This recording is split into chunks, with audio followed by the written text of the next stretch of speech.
우리 2022년 9월 18일이죠. 우리 함께 사도신경으로 우리 신앙을 고백하면서 하나님 앞에 예배하도록 하겠습니다. 전능하사 천지를 만드신 하나님 아버지를 내가 믿사오며 그 외아들 우리 주 예수 그리스도를 믿사오니 이는 성령으로 잉태하사 동정이와 마리아에게 나시고 본디오 빌라도에게 고난을 받으사 십자가에 못 박혀 죽으시고 장사한 지 사흘 만에 죽은 자 가운데서 다시 살아나시며 하늘에 오르사 전능하신 하나님 우편에 앉아 계시다가 죄로서 산 자와 죽은 자를 심판하러 오시리라. 성령을 믿사오며 거룩한 공회와 성도와 서로 교통하는 것과 죄를 사하여 주시는 것과 몸이 다시 사는 것과 영원히 사는 것을 믿사옵나이다. 아멘. 네, 오늘은 새로운 시작입니다. 자, 시편 1편 1절에서 6절 말씀 우리 함께 성경을 찾아봅시다.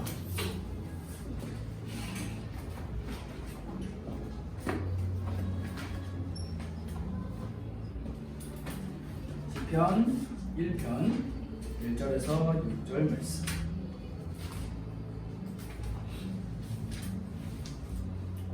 시편을 여러분들과 함께 나누면 시편 최소 150편까지 있으니까 최소 150일이 걸리겠죠.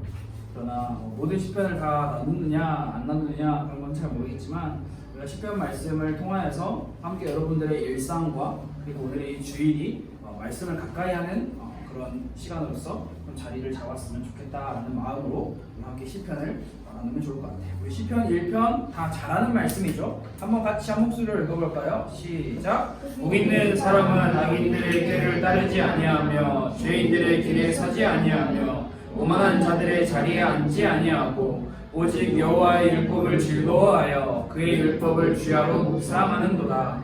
그는 시냇가에 심은 나무가 철을 따라 열매를 맺으며 그 잎사귀가 마르지 아니함 같으니 그가 하는 모든 일이 다 형통하리로다. 악인들은 그렇지 아니하며 오직 바람에 나는 겨와 같도다. 그러므로 악인들은 심판을 견디지 못하며 죄인들이 의인들의 모임에 들지 못하리로다.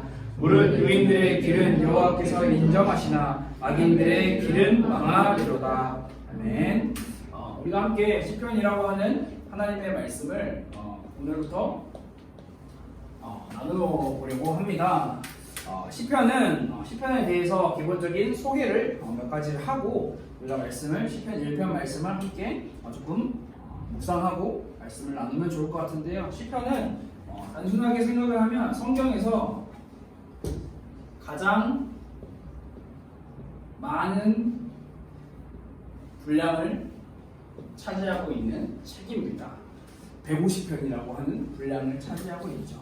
그리고 또한 이 시편은 대표적인 시편이 무엇이냐라고 질문을 했을 때 여러 가지로 답할 수 있겠지만 시편에 대해서 우리가 생각하고 설명하고 대답할 수 있는 딱 하나 이야기를 하자면 찬양이다. 이스라엘 사람들은 유대인들은 시편으로 찬양을 만들어서 하나님께 예배 때만 하나님을 찬양한다라고 이야기합니다. 그러나 이 찬양 또한 다른 말로 하면은 시로 이루어진 것을 찬양으로 고백한다라고 이렇게 표현을 할 수 있는데요. 이 시에는 다양한 주제와 다양한 형식들이 포함되어 있어요. 시에는 어떤 내용이 있냐? 하나님에 대한 사랑도 있고 죄에 대한 슬픔도 있고 절망적인 상황에서 하나님을 찾는 것도 있고 하나님과 동행하는 것도 있고 하나님에 대한 감사도 있고 등등등등 앞으로 우리가 계속해서 시편을 배워가면서 다양한 내용들의 시편을 만나게 될 것입니다. 방금 전에 제가 이야기한 것처럼 시편은 다양한 주제와 다양한 형식으로 이루어져 있는데 또한 다양한 저자들로 이루어져 있다. 시편 대표적으로 다윗, 그 다음에 솔로몬, 모세, 고라자손, 아삽 등등과 같은 다양한 인물들이 나타나는데 이들이 어떨 때 시편을 기록했으며 어떤 마음으로 시편을 썼는지 우리는 그것을 주목하여서 함께 보고 우리의 삶에서 또한 이 시편 말씀으로 하나님의 말씀으로 위로를 받는 시간이 될 것입니다.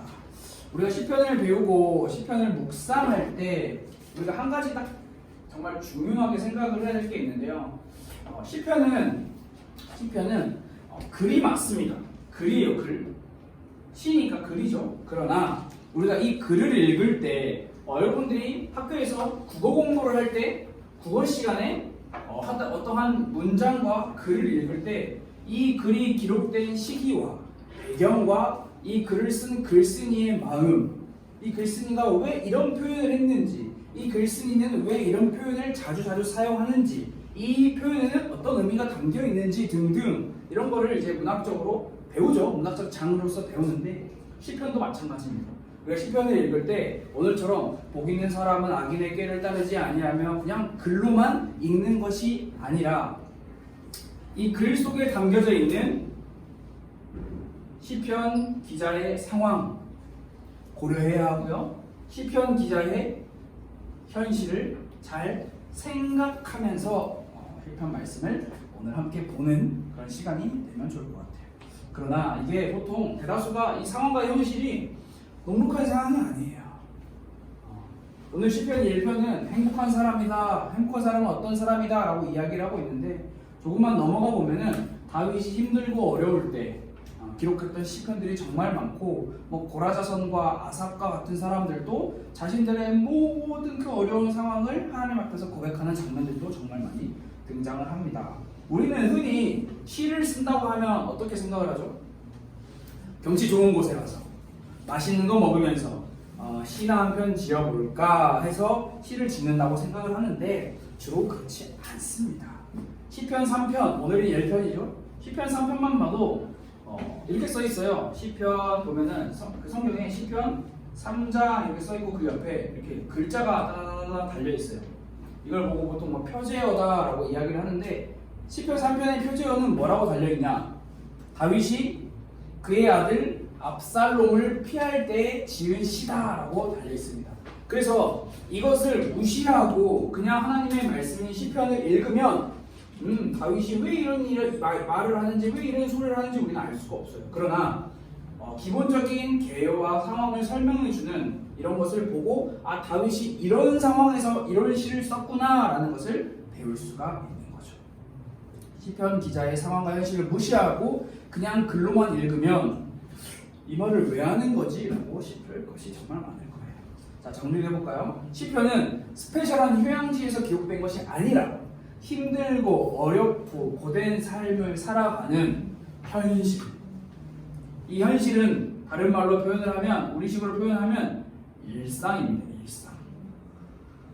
일상에서 벗어나서 글을 적은 것이 아니라 일상에 있으면서 글을 적은 것이죠. 일상 속에서 여호와 하나님을 바라보며 여호와 하나님을 향한 신앙을 문학적 표현인 시로 표현한 게 시편, 그것을 모아놓은 게 시편이에요.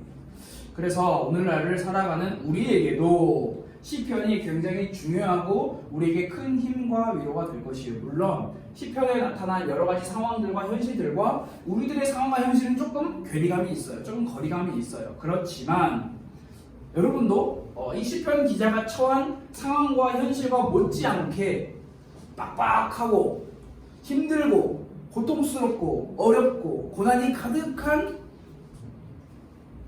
일상을 살아가고 있죠. 대표적인 우리 청소년들의 빡빡한 현실이 뭐예요? 고3이죠. 그 누가 말하지 않아도 마음이 절절하며 그 누가 감히 그를 손가락질할 수 있겠느냐라는 현 일상이요. 저는 이거 시편 1편 생각하면서 다윗이 3편에서 압살롬에게 죽임의 위기를 당하는 것을 피하면서 쓴 시라고 생각을 했는데 그 상황과 과연 우리 대한민국의 고등학생 3학년의 친구들의 상황이 과연 그 마음의 심정이 뭐가 다를까라는 것도 생각을 하게 됐어요. 친구들을 통해서 처절한 경쟁 사회와 무한 이기주의 사회를 살아가는 여러분들에게, 그리고 이 자리에 계시는 우리 청년 선생님들과 우리의 모든 일상을 살아가는 모든 분들에게 크게 다르지 않습니다. 시편에 기록되어 있는 말씀. 그래서 이 평범한 삶, 우리의 평범한 일상에 시편이 위로를 줄 거예요. 어떻게? 하나님의 말씀으로 위로를 받은 시편의 기자들처럼 우리에게 또한 그 말씀을 따라서 살아가는 삶을 안내를 해줄 거예요. 그래서 오늘은 시편 1편 말씀을 제가 개역개정이라고 하는 우리가 모든 한국교회가 보통 전통으로 보편적으로 사용하는 성경책을 사용하여 읽었지만 필요에 따라서는 개역개정이 아닌 쉬운 성경 혹은 세번역 성경 등과 같은 다양한 번역본들을 통해서 여러분들에게 이 말씀이 더 깊이 더 현실적으로 더 나에게 찾아오는 그런 시간을 함께 가졌으면 좋을 것 같아요. 자, 이제 본론으로 들어가 봅시다. 자, 시편 1편 첫 시작은 이렇게 써 있습니다. 복 있는 사람은 정말 솔직히 이거 처음 들어봤다. 복 있는 사람은 악인의 꾀를 쫓지 아니하며 오만한 처음 들어봤다. 없죠? 다 들어봤죠? 시편 1편은 정말 익숙해요. 정말 중요하면서도 익숙하면서도 우리가 쉽게 지나가 버린 듯한 말씀인데 이 복 있는 사람은 이라는 말을 쉬운 성경으로 이렇게 표현을 하고 있어요. 행복한 사람은 자 같은 말로 생각을 하면 좋을 것 같아요. 행복한 사람은 어떤 사람이냐? 복 있는 사람은 어떤 사람이냐? 우리는 보통 여기서 시편 1편 하면은 어떻게 하죠? 복 있는 사람은 악인의 길을 쫓지 아니하며 오만한 자의 자리에 앉지 아니하고 오직 여호와의 말씀을 즐거워하여 그 율법을 즐거워 쉬지 않죠. 우리 대한민국에서 학교를 다니고 신앙을 공부하는 많은 학생들의 특징은 일단 글이 나오면 그 글을 생각하기보다 그 글을 읽어내야 하고 그 글을 마치 외우듯이 달달달달 볶아야 한다는 게 특징인데요. 우리가 이 시편 말씀을 함께 나누면서는 조금 그런 방법을 좀 바꾸었으면 좋겠어요. 어떻게? 복 있는 사람은 이라는 것에서 멈추는 거예요. 멈춰서 생각을 해봅시다. 이번 주 일주일 내내 이 한 단어에 대해서 이 한 단어가 아니죠. 이 한 문구에 대해서 생각을 해봅시다. 행복한 사람은 복 있는 사람은 어떤 사람인가? 줄줄 외우지 말고 생각을 해보는 시간을 꼭 가져보면 좋을 것 같은데 자 우리는 흔히 오늘날 현대사회를 살아가는 우리에게는 이 복이라는 단어가 조금 다양하게 사용이 되기도 합니다. 그러나 저는 이 복이라는 것을 제일 처음에 생각을 하고 복이라는 것을 구글링 혹은 네이버 혹은 다음과 같은 인터넷 서치 사이트에 검색을 해본 결과 이런 이미지가 등장을 하더군요. 제가 그림 정말 못 그립니다. 네. 자, 뭔가요? 복주머니. 자, 검색을 했는데 복이라고 한 단어를 치니까 이미지 검색이 복주머니가 나왔어요. 자, 이것을 해석을 해볼까요? 복주머니 안에는 뭐가 들어있죠? 복이 들어있나요? 뭐가 들어있어요? 그럼 복주머니 본 적이 없죠? 복주머니 안에는 돈이 있어요. 다른 말로 표현을 하면 우리가 생각하는 복은 돈이지 않나? 우리가 생각하는 복은 곧 부이지 않나? 라는 생각을 해봤는데요. 이게 정말 맞을까? 우리는 성경을 통해서 확인을 해봐야겠죠. 복이라고 이야기할 때 사람들은 주로 물질의 말이 좀 어려울 수도 있는데 소유. 자, 소유를 생각합니다. 소유가 뭐죠? 내가 가지고 있는 무언가를 생각을 합니다. 다시 말해서 복이 있다라는 것은 내가 이거를 가지고 있다라는 것을 개념으로 생각을 해요. 그래서 세상은 너무나도 이기적인 소유의 개념으로 복을 생각하고 있기 때문에 나는 이거를 가지고 있는데 너는 이거를 가지고 있지 않아. 그러면 나는 복이 있는 사람이고 너는 복이 없는 사람이야 라고 이기적으로 편을 갈라버리고 선을 그어버리죠. 이 세상에서 살아가는 우리는 복에 대한 정확한 개념과 알미 없기에 혼동되고 혼란한 시대를 살아가는 것이 다반사인데요. 그러나 우리는 이 소유의 개념으로 복을 생각하는 것이 아니라 성경은 뭐라고 이야기를 하는지를 살펴봐야겠죠. 성경은 소유의 개념이 아닌 상태를 이야기합니다. 상태. 너가 무엇을 가지고 있어? 너가 무엇을 소유하고 있어? 너가 무엇을 쥐고 있어? 라는 것을 생각하는 게 아니라 너 지금 어떤 상태야? 너 지금 행복한 상태야? 기분이 어떤 상태야? 라는 것을 모양이나 형태와 같은 상태를 이야기를 합니다. 그렇기에 세상의 기준과 가치관으로서 물질의 소유라는 기준으로서 복을 생각하면 이 사람은 복이 있고 이 사람은 복이 없고 굉장히 이분법적으로 나눌 수가 있는데요. 상태적인 개념으로 복을 생각하면요, 가지고 있는 것과 가지고 없는 것, 내가 이게 있고 저게 없고의 개념으로 복을 생각할 수가 없어요. 그 사람이 우리가 흔히 사용하는 말이죠. 부자여도 복이 없을 수 있고 행복하지 않을 수 있고 가난하여도 행복할 수 있다라는 말이 성경에서 나타나는 말인데, 그러한 것이 다 모든 것이 복을 상태적인 개념으로 생각을 하기 때문에 복에 대해서 그렇게 성경은 우리에게 교훈하고 있다는 것입니다. 그래서 성경은 복이 무엇이냐라는 것을 이야기했을 때 돈을 많이 가지고 있는 것이 복이다라고 이야기를 하지 않고요, 여호와 하나님을 경외하고 그분의 뜻을 지켜 행하며 그분을 무한 신뢰하고 의지하는 자들에게 복이 있다라고 이야기를 하고 있고요.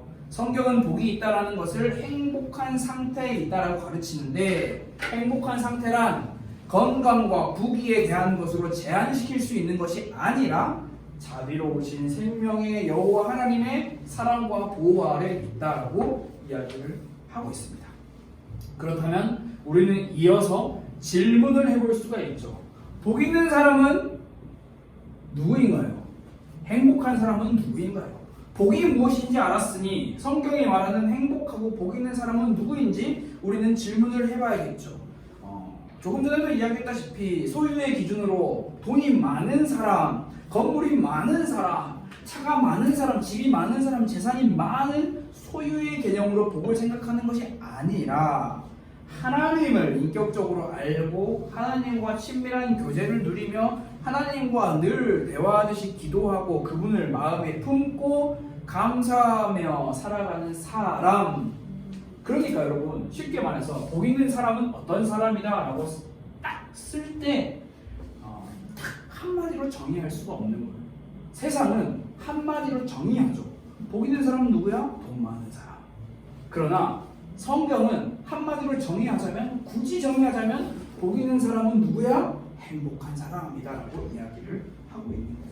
굉장히 모호하면서도 추상적이죠. 그러나 성경은 우리를 추상적이고 모호한 생각과 그런 혼란 속에 그대로 내버려두지 않는다는 것. 왜냐하면 시편 1편을 기록한 기자가 다윗인지 누군지는 모르겠어요. 그러나 그 사람은 분명하게 이야기를 하고 있어요. 어떻게 이야기하냐? 단호하게, 굉장히 날카롭고 직설적으로 이야기를 합니다. 뭐라고 이야기하냐? 복 있는 사람은 누구냐? 2절 말씀에 이렇게 등장을 하죠. 여호와 하나님의 율법을 즐거워하는 사람. 복 있는 사람에 대해서 소유의 개념이 아니라 하나님의 율법을 즐거워하는 그 상태를 이야기를 해주고 있습니다. 자, 여호와 하나님의 율법은 좁은 의미로 보면 토라, 모세오경, 창세기, 출애굽기, 레위기, 민수기, 신명기라고 할 수 있고요. 넓은 의미로 보면 하나님의 말씀, 신구약 66권을 이야기를 합니다. 성경이죠. 복 있는 사람은 하나님의 율법을 즐거워하는 사람인데 가운데 하나가 빠졌습니다. 주야로. 한자죠? 낮과 밤에. 그러나 이걸 조금 더 우리식으로 표현을 해볼까요? 밝을 때나 어두울 때나, 성공했을 때나 실패했을 때나, 정상에 있을 때나 밑바닥에 있을 때나 한결같이 하나님의 말씀인 성경을 즐거워하는 사람을 보고 시편 기자는 복 있는 사람이다, 행복한 사람이다 라고 우리에게 이야기를 해주고 있네요. 그래서 이 하나님의 율법을 즐거워한다, 하나님의 말씀 성경을 주야로 묵상한다 라고도 설명을 하고 있는데요. 여러분, 이 묵상에 대한 개념도 우리가 정말 많이 수정을 해야 하는 부분이 있어요. 묵상 생각하면 어떤 생각이 드나요? 눈 감고 양반다리 뭐라 하죠? 자리 딱 하고 주먹을 손에 탁 내리고 생각을 하지 마. 명상식으로 우리는 생각을 하죠. 그러나 묵상은 눈 감고 딱 앉아서 하는 명상과 같은 개념이 아니라 묵상에는 반드시 필요한 게 뭐냐? 눈 감고 손 모으고 조용하는 게 필요한 것도 맞아요. 그러나 성경이 말하는 묵상에 필요한 것은 소리예요. 소리. 더 디테일하게 이야기를 하면 입이에요. 입. 묵상인데 입이 왜 필요하나요? 네. 우리는 이렇게 질문하는 것 자체가 우리가 묵상에 대한 개념이 잘못 알고 있다는 건데요. 묵상은 뭐라고 표현을 하냐? 새가 우는 소리, 사자가 으르렁거리는 소리. 표현을 못하겠네요. 사람이 중얼중얼거리는 소리. 여러분 영어 단어 외울 때 눈 감고 손 탁 모으고 이렇게 외웁니까? 아니죠. 입으로 계속 외우죠. 저도 그 학교 가는데 그 성경 쓰기 시험을 본대요. 눈으로 가만히 있으니까 안 외워져. 입으로 계속 소리 내서 계속 마치 의성어. 여러분 의성어죠. 의성어. 여러분 이 청소년들 의성어가 무슨 말인지 다 알죠? 의성어와 같은 개념이 묵상입니다. 시편 1편은 복 있는 사람에 대해서 굉장히 단호하게 이야기를 하고 있어요. 이런 사람이 될 수도 있고 저런 사람이 될 수도 있어요 라고 선택권을 주는 게 아니에요. 하나예요. 복 있는 사람은 여호와의 율법을 주야로 즐거워하고 묵상하는 사람이다. 다시 말해서 여호와 하나님의 말씀에 지극정성으로 헌신하는 사람, 올인하는 사람을 이야기를 하고 있어요. 시편 기자에게 하나님의 말씀 율법은요, 지켜도 되고 지키지 않아도 되고 가져도 되고 가지지 않아도 되고의 소유의 개념의 문제가 아니었어요. 절대적으로 하나님의 말씀을 가까이 함으로써 내게 주어진 그 기쁨과 즐거움, 그 상태, 내 모든 상태를 표현할 수 있는 말이 바로 이거였어요. 그러면서 시편 1편은 복 있는 사람은 어떤 사람인지 한 번 더 단호하게 그 사람의 삶을 정의를 합니다. 뭐라고 정의를 하냐? 복 있는 사람은 어떤 사람이냐? 6절에 이렇게 기록을 하고 있죠. 뭐라고 기록하나요? 여호와께서 인정하신다. 네, 되게 별거 아닌 것 같죠? 네, 별거 아니에요. 왜냐하면 소유의 개념으로 생각하면 진짜 아무것도 아니에요. 여호와께서 인정하신다. 아니 인정이요? 네, 인정. 근데 뭐 당장 나한테 떨어지는 게 있나요? 없어요. 인정. 6절. 여호와께서 인정하신다. 여러분 조금 더 쉽게 표현해 볼까요? 여호와께서 인정하신다라는 말이 어떻게 우리가 표현할 수 있냐면 여호와께서 아신다라고 표현을 할 수 있습니다.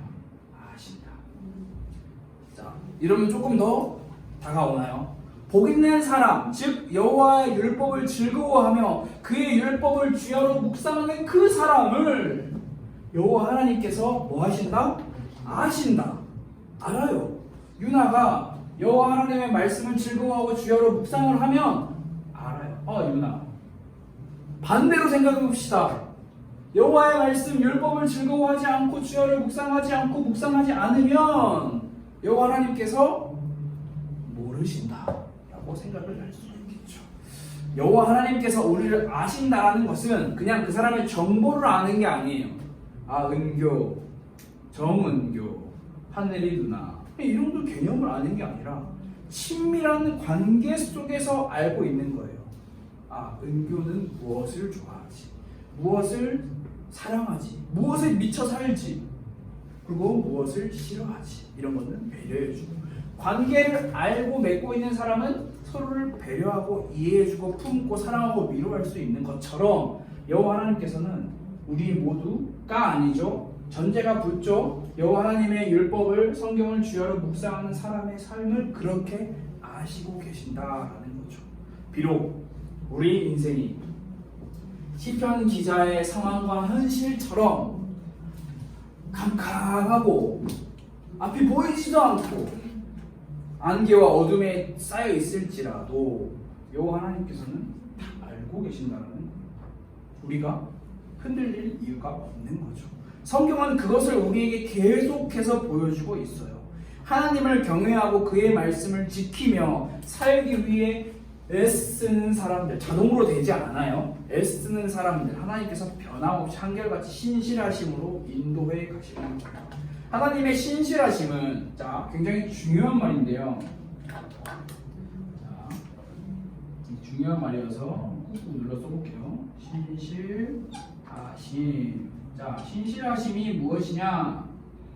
여호와 하나님의 성품 가운데 우리가 꼭 기억해야 할 이 신실하심, 다른 말로 표현을 하면은 변하지 않는다라는 거죠.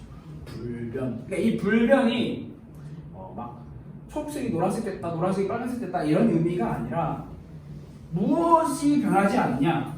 하나님의 약속이 변하지 않는다라는 거예요. 하나님의 약속이 무엇이죠?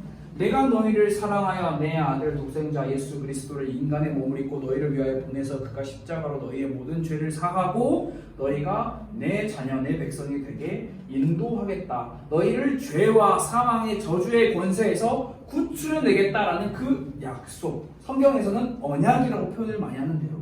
그 언약에 있어서 신실하신 하나님. 다른 말로 표현을 하자면 여호와 하나님께서 인정하신대요. 여호와 하나님께서 아신대요. 누구를? 율법을 주야로 즐거워하고 묵상하는 사람을. 그 약속이 변하지 않는다라는 거예요. 사람은 변하지만 여호와 하나님의 약속은 변하지 않는 진정한 가치라는 거죠. 여러분, 오늘날을 살아가며 정말 뉴스나 인터넷이나 혹은 우리 수많은 친구들이 대화하는 것을 들어봐도 자기의 인생을 귀히 여기고 자기의 내 인생, 내 삶을 존중히 여기면서 살아가는 사람은 거의 없고요. 내 인생을 함부로 평가하는 사람들이 너무나 많아요. 내 인생 왜 이래? 나 왜 이래? 나 왜 이렇게 살아? 그러나 여러분, 그게요, 정말 위험하고도 정말 무식한 말이라는 것을 여러분들이 알아야 해요. 왜냐하면 그렇게 이야기를 할 때 주로 우리는 소유의 개념으로 생각을 접근을 한단 말이에요. 그래서 내가 복이 있냐 없냐를 생각을 할 때, 내가 될 놈인가 안 될 놈인가를 생각을 할 때, 내가 뭔가를 이룰 수 있냐 이룰 수 없냐라는 걸 생각을 할 때 세상이 우리에게 주는 그 가치관 기준이 소유의 개념으로 생각을 해요. 당장. 근데 필요해요. 그 소유의 개념이 필요 없다라는 건 아니에요. 그러나 우리는 그것으로 우리 삶이 흥했다 망했다를 논하는데 그렇지 않아요. 여러분, 우리가 앞으로 살펴보게 될 시편, 진짜 당장 시편 3편만 봐도요, 다윗이 왕인데 자신의 아들 압살롬에게 목숨의 위협을 받으면서 도망치고 있는 상황이에요. 자, 다윗의 그 상황을 봅시다. 흥했나요? 망했나요? 폭망이에요. 대폭망. 다윗의 인생은 딱 그 장면, 그 순간만 보잖아요. 물질의 소유의 개념으로 보잖아요. 모든 걸 다 잃었어요. 왜냐하면 아들 압살롬에게 자기의 왕궁도 뺏기고 자기가 가지고 있는 게 하나도 없어. 그냥 이렇게 거적대기 둘러쓰고 도망가기 바빴어요. 이 소유의 개념으로 다윗을 바라봅시다. 시편 3편의 다윗을 바라봅시다. 다윗의 생애는 망했습니다. 그러나 다윗의 생애가 망했나요? 말할 수 없이 어려운 형편 가운데서 있는 다윗이 뭐라고 고백하는지 여러분 3편, 10편, 3편을 읽어보세요. 여러분, 이런 것처럼 말할 수 없는 어려운 형편 가운데 있는 사람들, 성경만 그렇지 않습니다. 우리도 마찬가지입니다. 그러나 지금은 힘들고 어려워 보여도 우리가 이 사실 여호와 하나님께서 하나님의 말씀을 주야로 묵상하고 그것을 즐거워하는 자들을 아신다라는 이 개념, 그 아심은 변하지 않는 신실하심이다. 그 약속에 근거하고 있다라는 것을 여러분들이 기억한다면 우리는 결코 우리의 인생을 함부로 판단해서는 안 됩니다. 자, 마무리를 하겠습니다. 시편은 아까 처음에도 이야기를 했지만 휴양지에서 쓴 글이 아니에요. 호텔에서 쓴 글이 아니고요. 어디 저기 동남아시아 유명한 휴양지 뭐가 있나요? 그런 데서 쓴 게 아니에요. 라스베이거스 보면서 그랜드 캐니언을 보면서 쓴 글이 아니에요. 어디서 쓴 글이냐면 일상이에요. 일상. 이 일상이라는 말은 여러분 이 말 굉장히 요즘에 싫어하는 말일 텐데 평범한 일상에서 쓰여진 글이 시편. 그러나 하나님께서는요, 여호와 하나님께서는 우리의 스페셜한 인생 오케이 사용하세요. 그러나 그분이 주목하는 우리의 인생은 평범한 일상이에요. 모든 상황을 모든 사람을 일반화시켜서 저 사람보다 내가 안 되는데 저 사람은 저렇게 되는데 왜 나는 저렇게 안 되는 거야 라고 판단하거나 평가하지 마세요. 여러분 모든 사람의 여호와 하나님께서 그를 알고 계셔요. 깨어지고 일그러지고 부서지고 오염된 세상 맞아요. 우리는 그 속에서 살고 있어요. 그게 우리의 일상이에요. 모든 것이 정의롭게 돌아가지 않는, 이런 말해서 미안합니다 여러분, 더러운 세상 우리가 살아가는 일상이에요. 부정부패가 판치고 악법이 흥하고 마치 이 세상에 더 이상 살 소망이 없을 것처럼 보이는 이 2022년 대한민국 땅, 우리 일상이에요. 신앙을 지키는 길에는 더 많은 일상의 위협들이 있을 거예요. 당장 예전에도 제가 많이 이야기했죠. 차별금지법이라고 하는 법이 통과가 되면 우리의 신앙을 지키는 일상에 당장 덫과 가시와 올무들이 쫙쫙쫙 보여질 거예요. 그럼에도 불구하고 시편 기자는 담담하게 또는 담대히 또는 굉장히 냉정하게 이야기를 합니다. 무엇을 이야기하냐? 여호와 하나님의 율법을 주야로 즐거워하는 자를 여호와 하나님께서 알고 계신다. 그렇기에 상황, 현실, 스페셜한 거, 대단한 거, 뛰어난 거, 높고 낮음 중요하죠. 중요하지 않다라는 게 아니에요. 우리 삶에서 수많은 굴곡이 있을 거예요. 그러나 우리는 그것들을 주목하는 게 아니라 우리의 평범한 일상에서 굉장히 심플한 일상 속에서 하나님 자녀다운 삶을 살아야 한다. 단 한 가지만 선택한다면 그것은 무엇이냐? 여호와 하나님의 말씀, 성경을 즐거워하며 그 가르침대로 따라서 사는 삶을 이야기를 하고 있는 거예요. 여러분이 살아갈 인생길 10년, 20년 맞아요. 비전 있어야 돼요. 꿈 있어야 돼요. 목표 있어야 돼요. 여러분들이 성공하고자 하는, 가고자 하는 그 위치 있어야 됩니다. 먼 길이죠. 열심히 달려가야 해요. 그러나 오늘 일상, 내일 일상.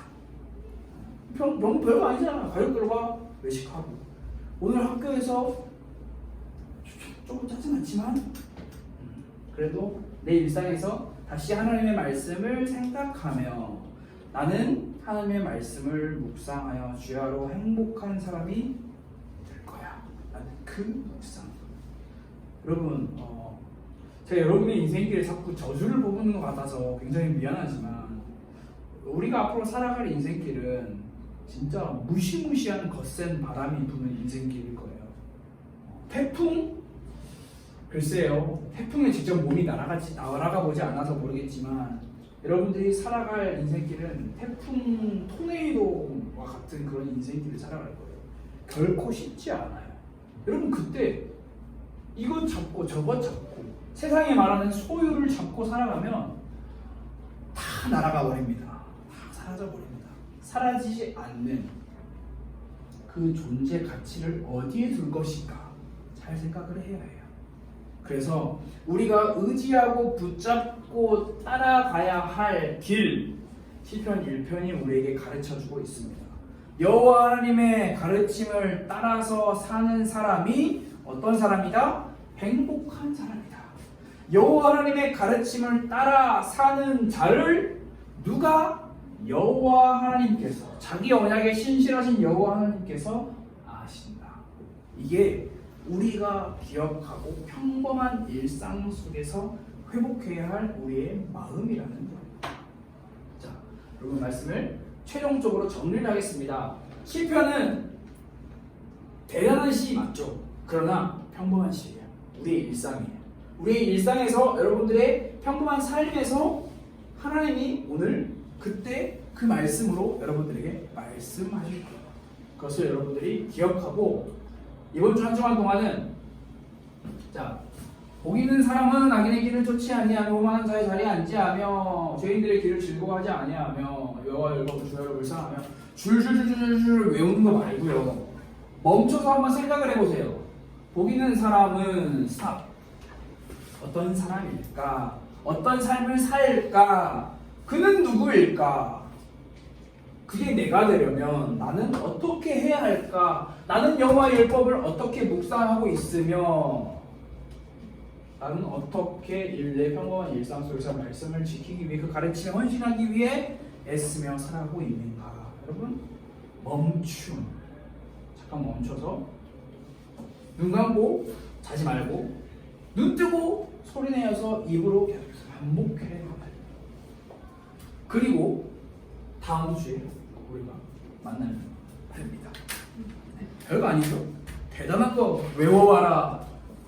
야씨 뭐 묵상했는지 다 말해 이런 거 없습니다. 그냥 여러분의 일상 속에서 계속해서 되뇌이세요.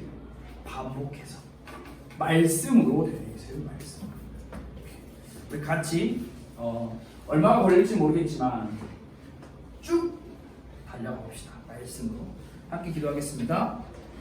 하나님 감사합니다.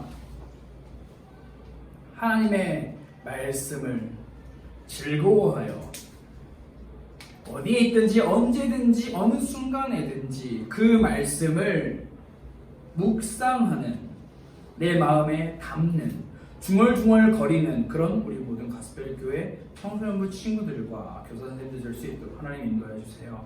흔들리는 세상 속에서 수많은 어둠이 가득한 세상 속에서 변하지 않는 신실하신 하나님의 언약 그 약속을 붙잡고 그분이 우리를 아신다라는 그 사실을 믿으며 그 사실을 바라보며 매일 평범한 일상을 살아가는 우리 모두가 될 수 있도록 하나님 우리를 도와주세요. 살아계신 예수 그리스도 이름으로 기도드렸습니다. 아멘. 주기도문으로 우리 예배를 마치도록 하겠습니다. 하늘에 계신 우리 아버지여 이름이 거룩히 여김을 받으시오며 나라가 임하시오며 뜻이 하늘에서 이루어진 것 같이 땅에서도 이루어지이다. 오늘 우리에게 일용할 양식을 주시옵고 우리가 우리에게 죄 지은 자를 사하여 준 것 같이 우리 죄를 사하여 주시옵고 우리 죄를 시험에 다만하게서 구하시옵소서. 나라와 권세와 영광이 아버지께 영원히 있사옵나이다. 아멘.